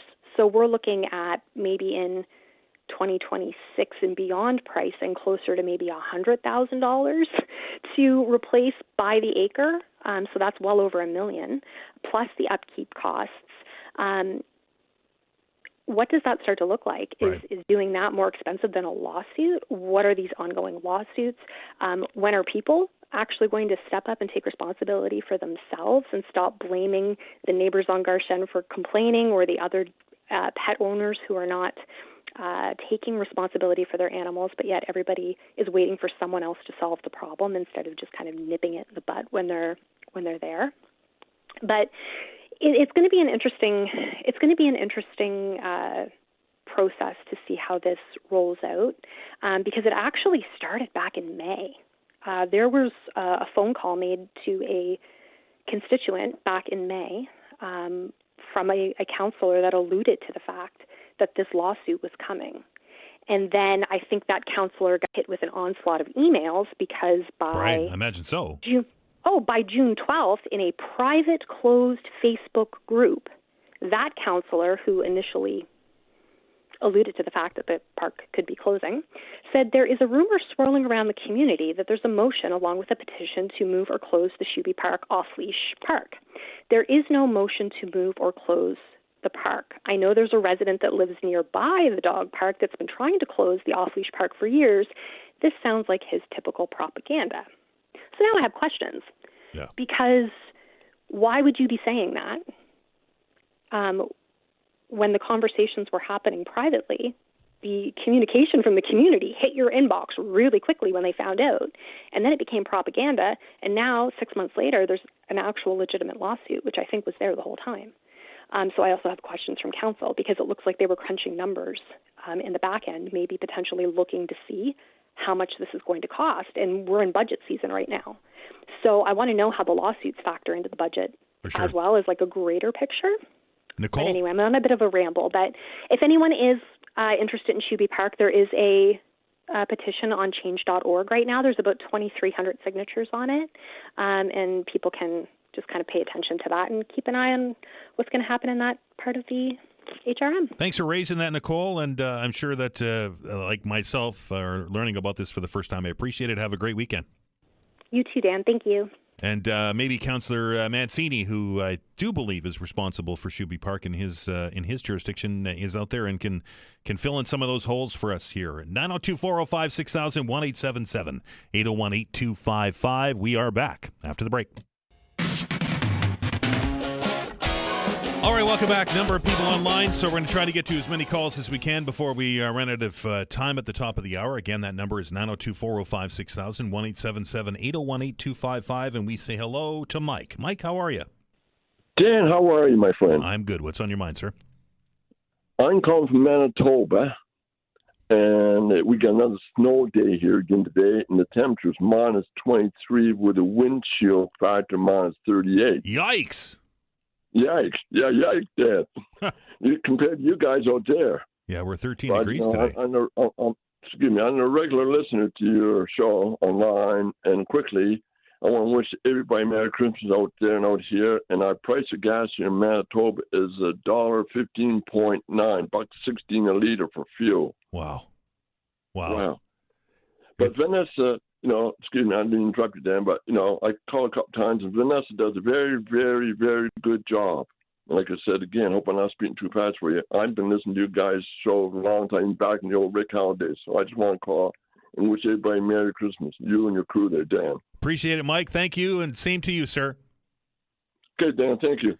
902-405-6000, 1-877-801-8255. It's a well-known fact that Vanessa does a fantastic job, right? She's got to deal with me every day. Where are we next here? Let's go to Roy. Roy, how are you? Hello. Hi, Roy. How are you? Good. How are you? I'm good. What's on your mind? I was just calling about Halifax City. Remember years ago there was an auditor general who said basically there's too much management. There was one manager per 2.5 employees, which is ridiculous for starters. And then when you look up that of the 3,600 full-time employees, 1,300 of them make over $100,000 a year. So I don't think they're doing due diligence when it comes to that, the salaries, because it's almost $500 million to cover all the salaries in Halifax. Right. I mean, it's not good to lay people off, but I think that's, a little excessive, wouldn't you say? Well, it certainly is, and people costs in any organization, Roy, will be one of their biggest expenses. But in order to trim that, then that's exactly what they would have to do is lay people off. Right. I mean, at this point, it just doesn't seem to end. They want to do 10 this year, 8 next year, 10. Yeah. That's not sustainable. No. And, nobody, even inflation is nowhere near that. So something's up. And obviously with all these new buildings, they must have much higher revenue. Where's that going? Where's the accountability for that? Right. And they'll tell you that they want to raise the development fees on those buildings. So that's another revenue source. You're correct. I hear you. Yeah. And the 12 councillors that voted for the $100 million bike lanes, right? Where they're not doing due diligence. Obviously, I mean, it was $25 million, so 400% increase, and they jumped right on it to vote for it. So obviously, you can't trust them to trim the budget. Anyway, that's my points. Anyway, appreciate it, Roy. Have a good weekend. You too. Bye. 902-405-6767. See, it's Vanessa. She does this to me every day. She does, that 6-7 trend that's going on. Yeah, she'll hold up 6 and 7 fingers, and anyway. 902-405-6000, 1-877-801-8255. Last word goes to Noel. Noel, how are you? I'm not so bad. How are you doing? I'm well. What's on your mind?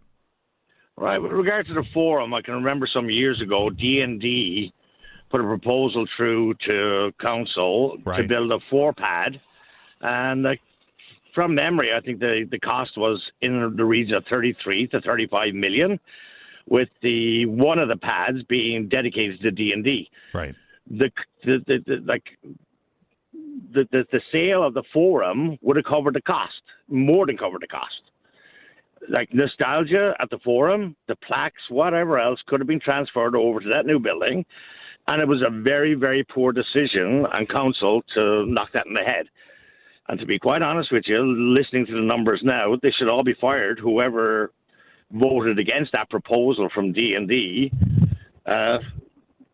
Ridiculous. A very, very poor decision.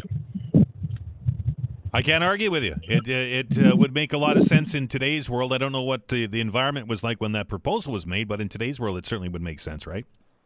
Well, it made sense back then as well. Okay. I mean, this idea of heritage, Halifax isn't old enough. My grandmother's shed at home in Ireland is older than most of Halifax. But great nostalgia. Move the plaques over, move the pictures over, whatever else. But it was a cracking deal from D&D, and I have no idea why in God's name they knocked it down. Thanks for the call. Appreciate it. Have a good weekend, sir. You're welcome. Have a Merry Christmas. 902-405-6000, 1-877-801-8255. Remember that number, folks, because we're going to do this again on Monday. Yep, we're going to do 3 more open hours for 2025. So if you didn't get a chance to get on today or you were unable to give us a call, you get 3 more shots at it. We're going to do them Monday, Tuesday, and on Wednesday. Going to get an update on the news. And by the way, there's some breaking news coming to us from Halifax Water. They are responding to some of the comments made by the energy regulator. Haven't had a chance to read it yet. I'm going to read it during the break. And then maybe we'll have a quick discussion on that on the other side of it. You are listening to the Todd Veinotte Show. I'm Dan Aalders. Coming up after the break, however, the show will continue. Nova Scotia Cruise Ports see a huge 2025. A conversation with the Director of Communications and Marketing over at the Port of Halifax, Laurie MacLean, will be joining us, along with Sarah Rumley, the Executive Director of the Atlantic Canada Cruise Association. So we're going to focus on the cruise industry when we come back. See you after the break.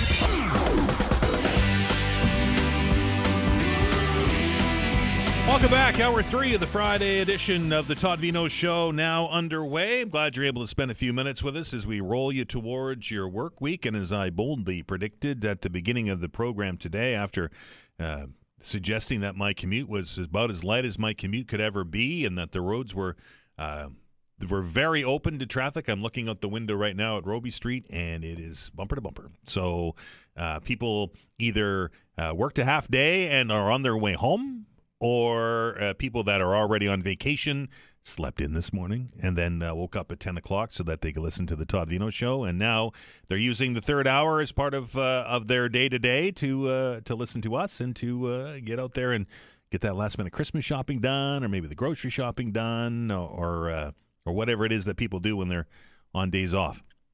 We're going to get some days off here on the program, but not until the end of next week.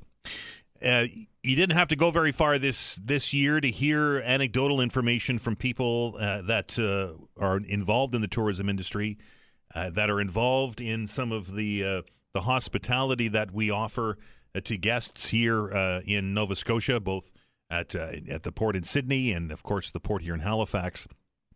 You didn't have to go far; just take a drive downtown to see those towering ships that were pulling alongside here in Halifax this year, and lo and behold, the numbers are available, and we have had a pretty good year. So to take a look back at the 2025 cruise season, I'm very happy to welcome to the show today the Executive Director of the Atlantic Canada Cruise Association. That's Sarah Rumley. Sarah, how are you?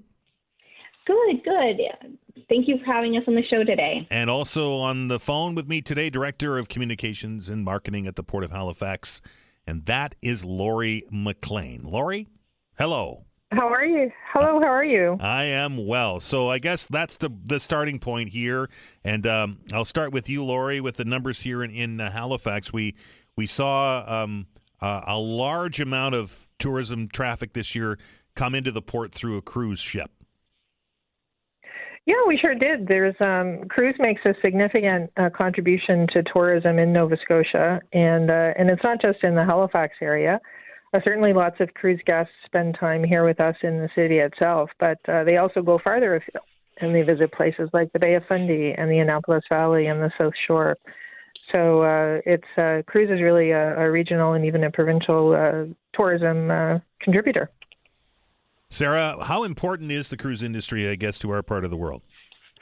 Definitely. I can share some insights with you. So as you know, cruise tourism, as Laurie said, remains a very important contributor, not just to the economy here in Nova Scotia, but also in Atlantic Canada as well. So meaning, having said that, by supporting the businesses and the communities throughout the region. So we did recently have an economic impact study prepared by Tourism Economics in partnership with CLIA. And those numbers that were shared is that the cruise activity in our region generates about $402 million in total economic output and supports around 2,100 jobs. And that was based on some findings back in 2023 that were just finalized earlier this year for sharing. That speaks a lot to the collaboration amongst our ports, our tourism operators, industry partners, and of course, again, those communities across Atlantic Canada that provide the strong foundation for the sustainable development of our region's cruise industry for the years ahead.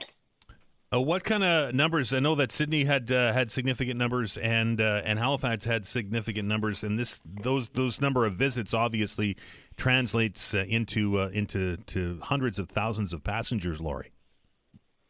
Yeah, it sure does. So here in Halifax, we had about 357,000 passengers this year. So that's about 1/3 people who came aboard cruise ships to our port.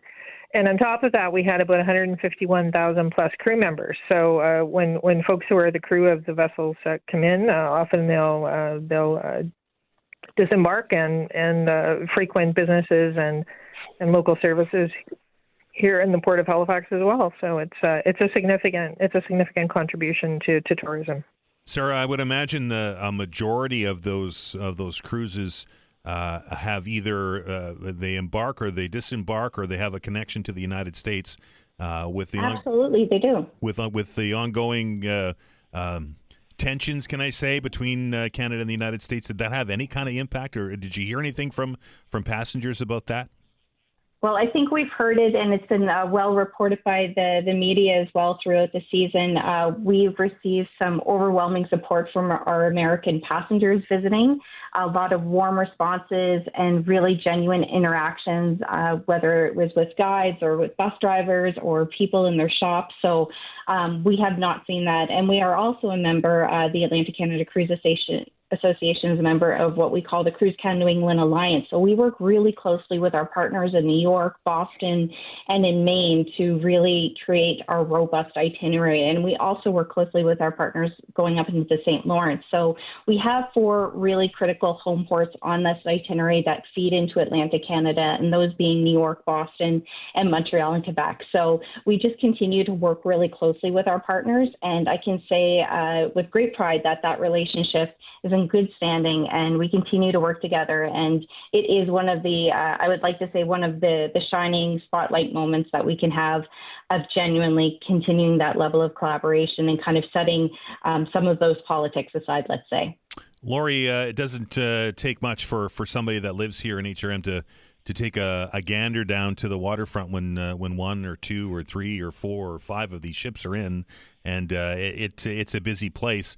How are we doing for capacity? Are we getting close to that, or is there still room for more growth in 26 and beyond? Well, sure. So the most popular time of year for folks to visit on cruises in the fall, which is when we see lots of vessels in September, October, and now even into November. So where we're looking at is enriching and expanding the spring and summertime. So what that means is welcoming families, welcoming different people who may not have cruised with us before during seasons when typically cruise passengers haven't thought of visiting here, because the tradition has been to come and see the fall leaves as they change. Right. And we are trying to encourage folks to consider us as a tourism destination through the rest of the season. Sarah, what are we looking at? I know forecasting is likely underway, but it's certainly a crystal ball, right? What are we looking at for 26 at the cruise season? Go ahead. We're certainly hoping for a similar output for next year. Right now, I should say throughput throughout the region. However, since our ports had a very busy fall, it does take some time to go back and forth with the cruise lines and also the marine agents to verify and make sure all of the bookings are what they are for the year ahead. So as an example, this past year we had around 610 vessels. So if we're looking at around the same amount for next year, there's just a lot of planning and logistics that's required. But we will definitely have that information available in the new year, and we will be making it readily available. How about emerging markets or different markets, Sarah? We talked about the United States and that relationship. I know that we see some visits from other liners that don't have an origin in the United States that make the transatlantic cruise. Is that something that we're able to capitalize on? Absolutely. So there's lots of opportunities. And another important segment of the market is around luxury and expedition. And that's really one of the fastest growing segments within the cruise industry. So that does capture North American traffic. So not just American, but Canadian cruisers as well. But yes, definitely traffic coming from Europe. And we are seeing growing interest in demand, particularly in our connectivity to Iceland and Greenland. So really getting into kind of like the cruise islands of the North Atlantic. There's a lot of demand for, not just your traditional 3 to 5 or even 7 day cruise, but more lengthy journeys that would kind of give people more experiences within our communities and in our ports. So, as Lori said, we certainly, we shine throughout the beauty of autumn, but, the vibrancy of our summer months, there's a lot of opportunity and potential there to grow cruise. But having said that, we work really closely with our cruise partners all throughout Atlantic Canada to really look for new opportunities and new markets to kind of tap into. But a great example is even with the Ada Diva from IATA Cruises calling the Port of Halifax towards the end of November is a great example, right up there with Peninsula La Comanche visiting Corner Brook at the beginning. So those two bookend cruises were really great representations of international interest and traffic to our region. A cruise to Iceland would be fantastic. Exactly. Right? Oh, well, thank you for joining us today. Congratulations on an outstanding year, and let's hope that 2026 is even better. Absolutely. Thank you so much. That is Sarah Rumley. Thank you for your interest. For sure. That's Sarah Rumley and Lori MacLean. Sarah Rumley is, of course, joining us from the Atlantic Cruise Canada Cruise Association. And Lori MacLean is the Director of Communications and Marketing at the Port of Halifax. During our half-hour visit with the Mayor of HRM earlier today, we had a conversation about the historic Khyber building in downtown Halifax. HRM Council voting to take that building back, and the group that has been working to preserve that site and to renovate that site essentially left out in the cold, for lack of a better term. And we're going to have a conversation with a board member from that group. Emily Davidson from the Turret Arts Space Society will be your guest right after the break.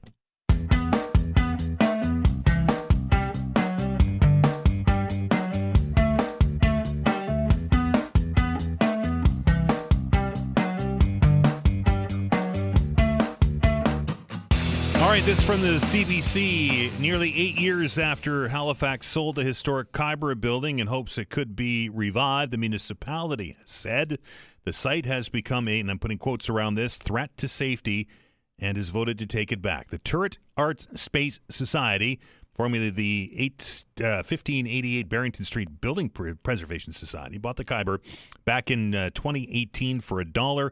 The group had planned to turn this into an arts and culture hub, and then later adding a goal of becoming the first designated queer heritage site in Canada. But back on November the 18th, Halifax Council voted during an in-camera session to buy back the building after staff raised multiple concerns about safety and the Society's ability to deliver on the project. I'm very pleased to welcome to the program today to give us the Society's perspective of things. My mistake. Please welcome to the show the member of the Turret Arts Society's Art Space Society. I'll get it right eventually. Turret Art Space Society, and that's Emily Davidson. Emily, my apologies. It's good to be here. I'm glad that Turret Art Space Society is a bit of a mouthful, but not as bad as 1588 Barrington Building Preservation Society. Right. So, right. It's one step better, I'll say. How's that? Yeah, for sure. Emily, this has to have been a very disappointing decision from council. Tell me, first of all, how you found out about it and then what the board's reaction was. So we found out about it by email from a staff member from HRM on November 21st. And that email contains the news that HRM had denied the funding ask that we had put in through Community Planning Economic Development Standing Committee. So short form for that is CPED. So back in March, we made an application for $1.5 million and also proposed an ongoing partnership between HRM and Turret Art Space Society for... Emily, I'm going to stick you on hold. Your connection to your phone is really, really terrible. So what I'm going to do is going to get Vanessa to give you a call back and see if we can connect, because I can barely make out what you're saying, and I think this is an important conversation. So please bear with us, and Vanessa will do that as we speak here to give you a call back and try to get a better line connection. As I mentioned, Halifax Water is out now with a bit of a rebuttal on some of the things that were said about it. With regards to the decision from the Energy and Utility Board about their rate hike, there's a lot of words in there, but essentially they say, and I quote, "In our opinion, the accompanying financial statements present fairly in all material aspects the financial position of Halifax Water as of March 31st of 2025 and its financial performance and its cash flows for the year then ended in accordance with IFRS accounting standards and was issued by the International Accounting Standards Board, which is the standard board for that." So they're firing back at the allegations that the increase was unfounded. So as we continue to dig into that, we'll bring you more. Let's see if Emily's back. Emily, are you back? Here I am. You must sound much Sounding better now. any better? Absolutely. So you were explaining to us about how you found out about this decision from council and what the board's reaction was. Right. So the reaction from Turret Art Space has been profound disappointment at Halifax Regional Municipality's decision on the Turret Art Space project. So we first found out that they had denied our $1.5 million ask by an email from staff on November 21st. The following week, we got a letter from HRM lawyers letting us know that the building, that the HRM was moving to repurchase the building. Then through, Turret Art Space got active, requested that the classified report on Turret Art Space that led to this decision would be released. It was declassified and released last week, and that's when we found out that the third step in HRM's plan is actually to declare the building surplus and sell the building. So, what we see here is the city moving to deny funding for the project, take the building back, and then sell it for their own profit. Emily, the city staff in part of the report said that they were concerned about safety. Are there safety concerns with the Khyber building right now? So the building is actually closed to the public at this time. We did a preliminary hazardous materials abatement in the first phase of the project that wrapped in March 2024. So the building is safe to enter in terms of hazardous materials.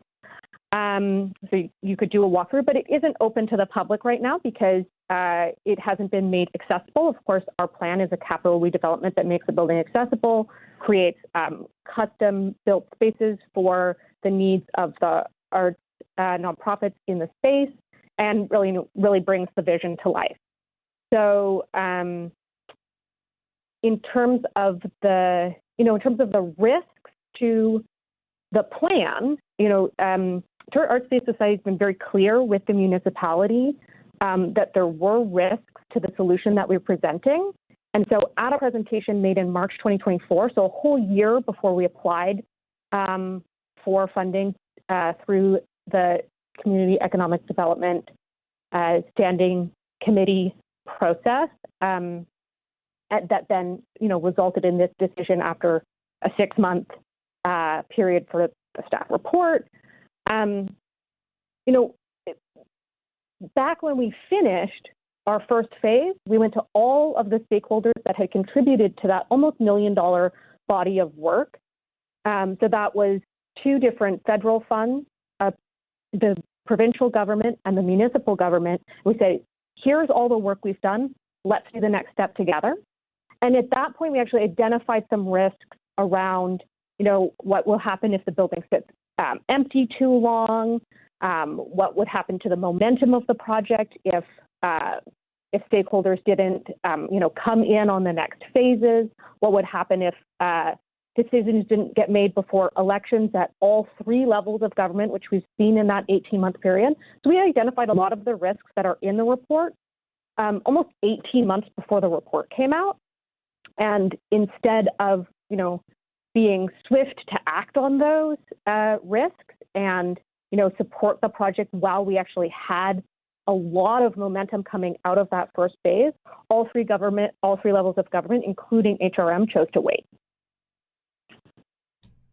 Emily, what's next for the society? Obviously, the HRM is kind of holding all the cards here. They're taking the building back and are going to sell it. Do you have any recourse? So I think the next thing that Turret Art Space Society is waiting on is a multi-million-dollar application that's currently sitting with the federal government. That's through the Green and Inclusive Community Buildings Fund. This project is a big price tag. We're looking to raise $18.5 million, and we want to see that be both public and private. As you can imagine, private donors are looking to see what the government does first. And this is a problem with these kind of development projects across the board, not just with redeveloping 1588 Barrington Street, but each party, whether they be public or private, they want to see who else is in, right? So HRM in this report, and they say we want to be the last funder in. The federal government will say we want to be the last funder in. The provincial government say we're looking to see what HRM and the federal government do. We want to be the last funder in. Private donors, philanthropic donors are saying we want to see that this project is greenlit before we commit the funds to it. So this dance happens in all capital projects, and one of the ways that Turret has been successful at meeting that challenge, and this is how we funded phase one of the project, is to get all of those funding parties together in the same place at the same time, and then they can talk to each other and say, okay, this fund could cover this, if your fund can come in. And that's actually how we funded phase one planning, design, and abatement. And so when we brought that group of funders back together to say, here is what your resources created. Here's our architectural plans up to design development phase. Here's the abatement that has occurred in the building to date. Here are the governance, programming, business case plans. Our hope was that we would have continued momentum with all of those stakeholders to push the project along to the next phase. At that time, we were even saying we could be in construction by this fall. And of course, in the intervening 18 months, it's been crickets from all levels of government.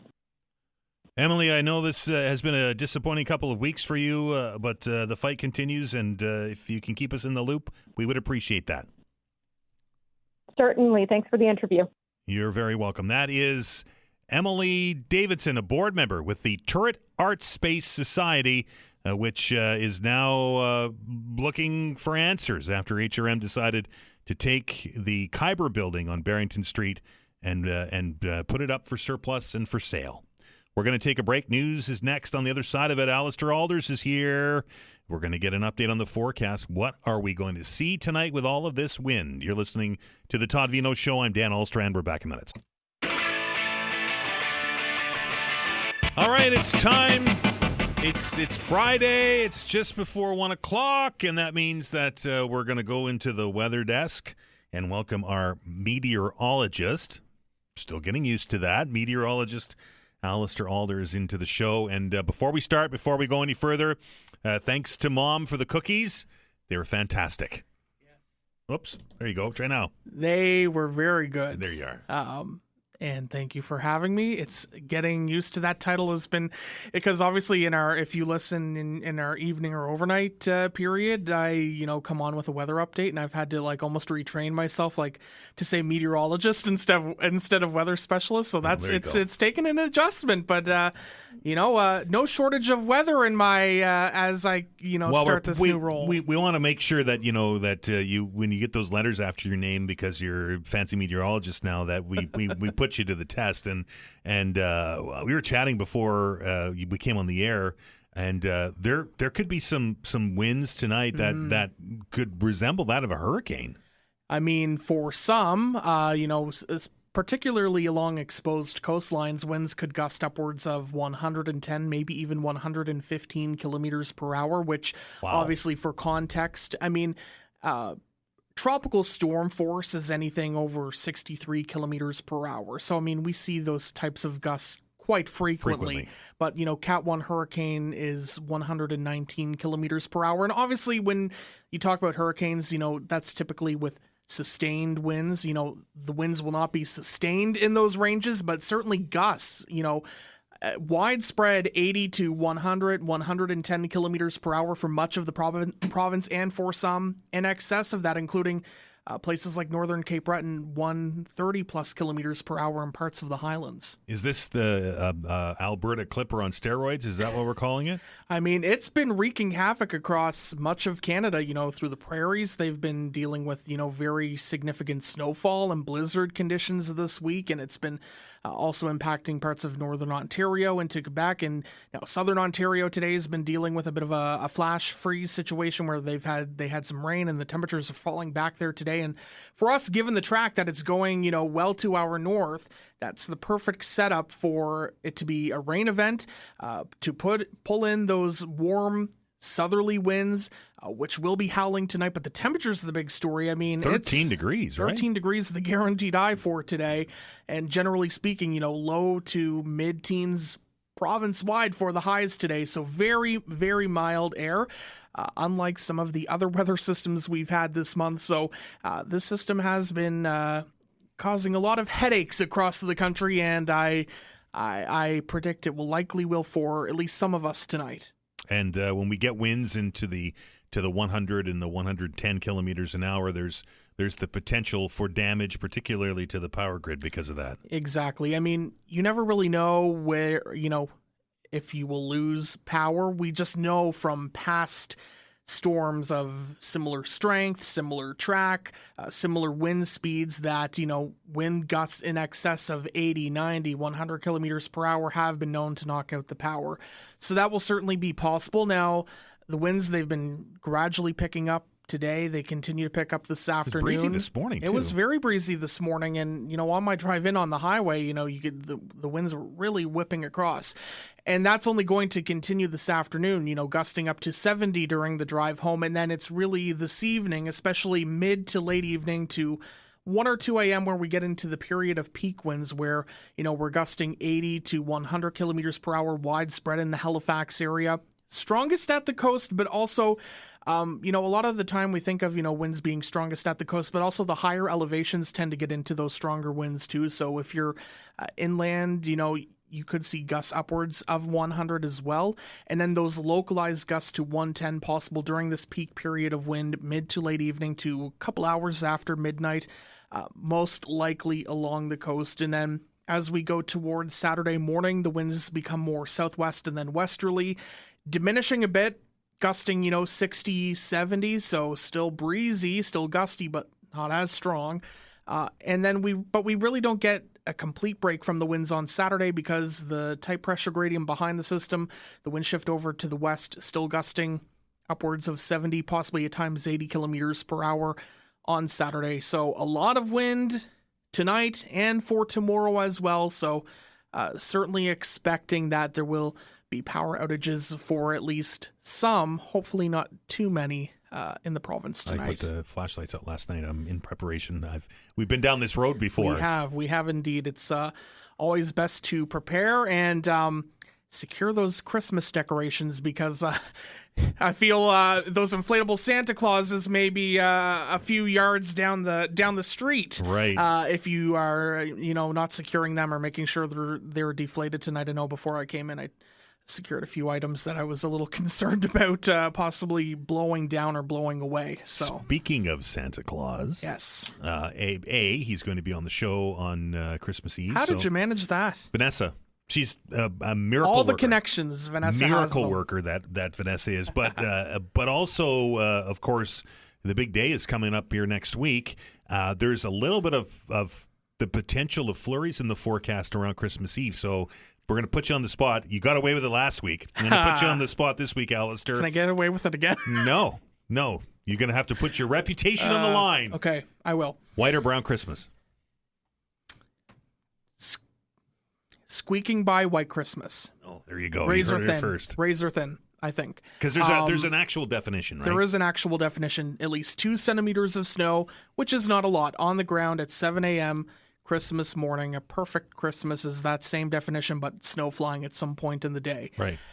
You look outside today and you hear what we've just been talking about, and you're thinking, Allister, how can we have a white Christmas? That's exactly Especially what I was if thinking. you've been listening to the forecast this morning. I mean, I'm talking about showers and 7 degrees on Sunday. So you're saying, Allister, well, when are we going to get that snow? Well, flurries on Monday, which I don't think will accumulate a lot, and not enough to give us the white Christmas. There's a sneaky system coming in for, it looks like, Tuesday night to Christmas Eve Wednesday. And, obviously we're talking about these systems and a lot of people wanting a white Christmas, but also these systems can impact travel, which is, it'll be very busy next week. So hopefully it will not be too impactful in terms of traveling, but important to be aware of them. The system is going to come in, as I mentioned, it looks like Tuesday night to Wednesday, some snow, possibly mixing over to a bit of rain, and then back over to snow. So I think we see enough snow with minimal mixing, and then snow on the backside that we have enough on the ground for Christmas Day, which is looking fair with temperatures below the freezing mark. So it'll stay. It'll stay. The critical part of that outlook, and whether I'm going to be right or wrong, is whether or not we see the mixing. How long does that mixing last? And do we indeed change back over to enough snow behind the system to keep the snow on the ground? And that could be variable across the HRM because there's exactly so big, right? I would say, at this point, the city and the coast I would have less confidence in my outlook versus the inland locations where it will likely be cooler. There will likely be more snow versus the coast and the city where it's going to be a real fine line. And not all models are, signaling a great change over to rain, which would obviously favor more of a white Christmas. So I'm, crossing my fingers that, now that I've made this prediction, it will indeed come true. But, regardless, keep an eye on that Tuesday night, Wednesday, Christmas Eve time frame for the system moving through. Not likely a very significant system in terms of size and wind speed, but enough to likely cause some havoc, especially traveling on the roadways, which a lot of people will be doing. Accumulating snow, possibly mixing with a bit of rain, especially along the coast, and then back to snow, making way for a fair Christmas Day. I'm punching your telephone number into my phone right now, so when I wake up Christmas morning, I can either say you're a genius or Allister. Anyway. Thanks, pal. Thank you. We're out of time. Have a fantastic Christmas, right? You too, and I'll be back next week. We'll talk about what weather over the holidays too. For a sure, bit more. Because now that he's a meteorologist, we work him right to the last second. Thank you, Allister. No problem. Thank you, Dan. That is Allister Aalders, our meteorologist. You can hear his forecasts afternoon and morning on the news wheels, and of course every Friday right here in this slot as we set up your weekend. Time to take another break, and when we come back, we're going to wrap up the week with our last visit with Cecil. And boy, Seahawk fans are smiling today. Ram fans, not so much. And an ending that has some scratching their heads. Our sports guru Cecil is back right after the break. Quickly, before we get to Cecil, HRM just put out a public service announcement about the weather that Allister was describing in the segment before the break. They say heavy rainfall, strong winds may lead to localized flooding, downed trees, and power outages. Residents encouraged to take the following steps to reduce risk and stay safe. Secure loose outdoor items like your garbage bins, your holiday decorations, and your sports equipment. Prepare for the possibility of extended power outages by ensuring that you have flashlights and batteries and medications and essential supplies at home. I read into that storm chips, but that's just me. If you're able to do so safely, clear debris from your storm drains and catch basins to help reduce the risk of flooding and avoid flooded areas, and never drive through water-covered roads. The Emergency Coordination Center for the city will be activated tonight at 8 o'clock to support coordination and response efforts. And the Halifax Public Gardens Holiday Light Show will close at 4 o'clock today and reopen tomorrow when conditions allow. So there you are. Get the Santa Claus tied down, get the storm chips and the hot chocolate, and maybe watch some sports. Cecil, what do you think? Yeah, hopefully the weather won't affect my electricity. Right. Because that's always one of my biggest fears. We have a storm, a snowstorm, or something like that, is that I won't be able to watch, great college games or professional games, and you just sit around and wish you could watch it. There you go. Cecil, Thursday night football last night didn't disappoint. It was a heck of a game with a kind of a bizarro ending. That is it Nakua? Is that how you say his name? I do believe, yes. He's incredible. Yeah, and so is Matthew Stafford. To be honest, even though they were on the wrong side of the decision, Matthew Stafford has been in that MVP talk all year, and I think rightfully so. No question about it. He's certainly going to be he'll finish in the top 3. I don't know who's going to win it at this point, but it'll be interesting. Glad I don't have a vote because, where my vote would you go. would have voted for the New England quarterback if they were in last place, right? So. Well, not if they were in last place, but in this case, hey, let's give our guys some credit. Now they're 11-3, and you wish you could say that about your team. Yeah, well, yeah. That doesn't happen in Cleveland for many, many years, I'll tell you that much. That all being said, Cecil, the Patriots, now that we opened that door, stumbled a bit there this past weekend against Buffalo on home field, and I don't know if it hurt Drake May's chances for an MVP, but it didn't improve them. Well, they did score 31 points on Buffalo, so right. It's not like they went out there and they played like they were the worst team in the world. But I will say this: they're a young team, and it takes time for a team to gel. And once that team does gel, and I think they're at that point now where they're just starting to believe in themselves. They're in tough this weekend. This is going to be, as far as I'm concerned, this is going to be their toughest game of the year because you can't go down to Baltimore and not be involved in a physical game. They're going to make you play that physical game, especially with Derrick Henry running at you. But I'm a bit concerned about the fans, really. The fans, just because they lost that game to Buffalo, you'd think that the season was over. I'm like, they lost by 4 points. Right. Give this team some dap. Come on. Yeah. I think everybody was hoping to wear what were they saying on the broadcast? It was a T-shirt and hat game if they'd have won, that they'd have clinched the East, and I think everybody was looking forward to that. Yeah, well, that doesn't matter to me. All that matters to me is that Drake May stays erect and doesn't get hurt, and their offensive line protects them. If they do that, then the Patriots will be fine.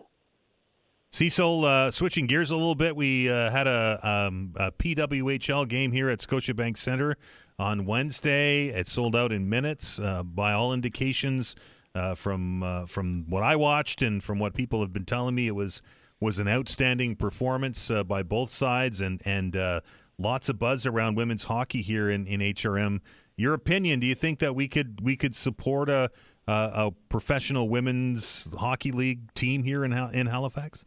Absolutely, and I hope that they will put in a bid to become one. We've got a major airport right down the road, and that kind of helps out. There are a lot of teams are reluctant to fly into a city. Then you have to drive another couple hours or another hour to get to the airport. Right. We don't have that problem. It's easy, and I would hope that Halifax would get strong consideration, especially with our background with the hosting the juniors and selling out every game. Come on now, it's an opportunity for some people to make some money. Right, and we are a hockey town, and the Moose are well supported here. They get the second best crowd in the Quebec Major Junior Hockey League, only behind Quebec. So and the roots are there, the grassroots are there, and hey, let's just not talk about the Nova Scotia players that were on that team, right? And behind the bench. That's right. And I'm a follower of all the Boston sports teams. Well, Jill Saunier from Nova Scotia, from Halifax, plays on the Boston team. On the Fleet. And yes. And she was commenting recently on how great it'd be to have a franchise in Halifax, because she felt that Halifax would support it. And I think that if that ever did come to fruition, you might see her and maybe Blake Turnbull will be playing for their home province. Or Ali, or all of them. Wouldn't that be something? Oh, that'd be sweet. And since we opened up the can of worms that is hockey, Cecil, what is wrong with my Maple Leafs? They stink. When are you going to realize? Right to the point. That's Cecil. That's for sure. Yeah, they're. I mean, they looked awful last night. Yeah, they did. They did. And I mean, I'm not surprised, as you know, but I am a little concerned because I see some Leaf fans are jumping off the bandwagon already. Yeah, it's a little too early to do that. I'm hearing people calling for Coach Berube to be fired. Well, didn't they just hire him like a year ago? 2 years ago, but yeah, it's life in Leafland, Cecil. It's immediately either we're going to win the cup or the sky's falling. There's no in between. Well, if they fire him, who's out there? Well, that's instead who replaces him. I mean, we've gone down this road before, right? I think you guys shouldn't be worrying about the coach as much as about some of the players. I think that's the issue. I think so too.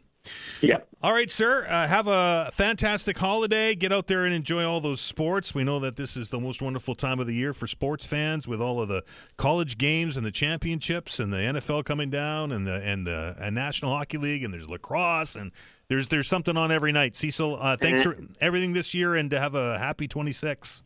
And don't forget the World Juniors, which start on Boxing Day. That's right. I can't wait. Looking forward to it. You have a good one. Thank you, sir.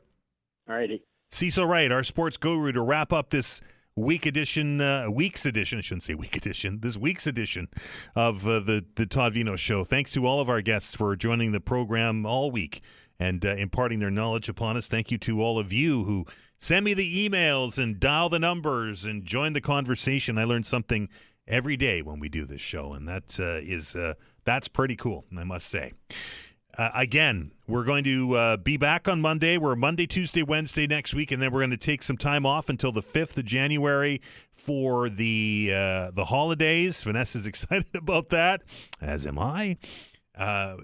Rob Snow's last show today. He's going to be off for a couple of weeks, so just you get your programming schedule all set up. So I hope that you can stick around and listen to his show after we're done here. Get out there and enjoy Nova Scotia, folks. We're so lucky to live here, and it is the most wonderful time of the year. Hanker down, tie down the decorations, get ready. We're going to get a windstorm tonight, but on the other side of it, looks like it's going to be a half-decent weekend. Until Monday, everybody, be well, and remember, be kind to one another.